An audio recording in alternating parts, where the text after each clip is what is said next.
this is an interesting one because for a time it looked in the polls that that DeSantis and Trump were neck and neck amongst likely Republican voters. Things have drifted since then.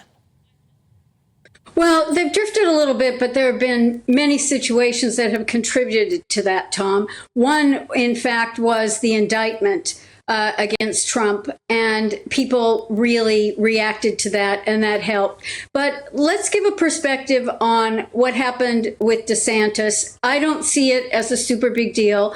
Other people, other news agencies have reported that it was also DeSantis's phone that had been cutting out back and forth. But if I could provide just a bit more of a historic perspective, because Ron DeSantis is not a mini Trump at all. Ron DeSantis happens to be, his advisor is George Bush's former guru, Karl Rove. So this is more of a battle between the nationalists, the Americans, the great keep America great again, and the globalists. I was involved with Jeb Bush's pre-launch for 6 months. Before you launch, you can collect as much money and you don't have to really declare who gave it to you. For 6 months, he raised $100 million. And then what happened? He launched, and where did he go? The whole media built him up. American politics has to understand that things have changed a great bit. And I think that Ron DeSantis wasn't necessarily sure that he was going to run for president, Tom, but the media, after his success in Florida, just promoted him in this, and then there are obviously a percentage that don't want to see Trump again. So the money started rolling in and people were encouraging him to run. And that's what we're going to see. But we don't know.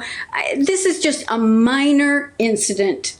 A minor incident. And I want to make one other comment, if you don't mind.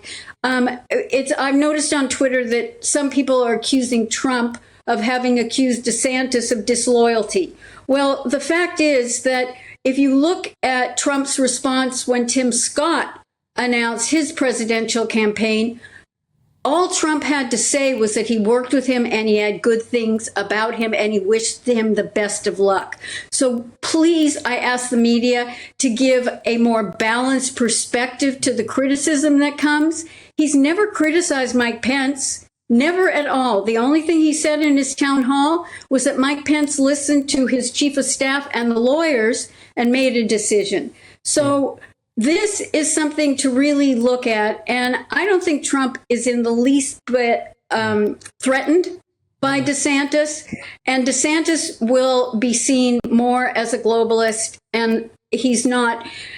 He's going to keep on falling down in the polls, I think. But I think he's got the bad advisors behind him.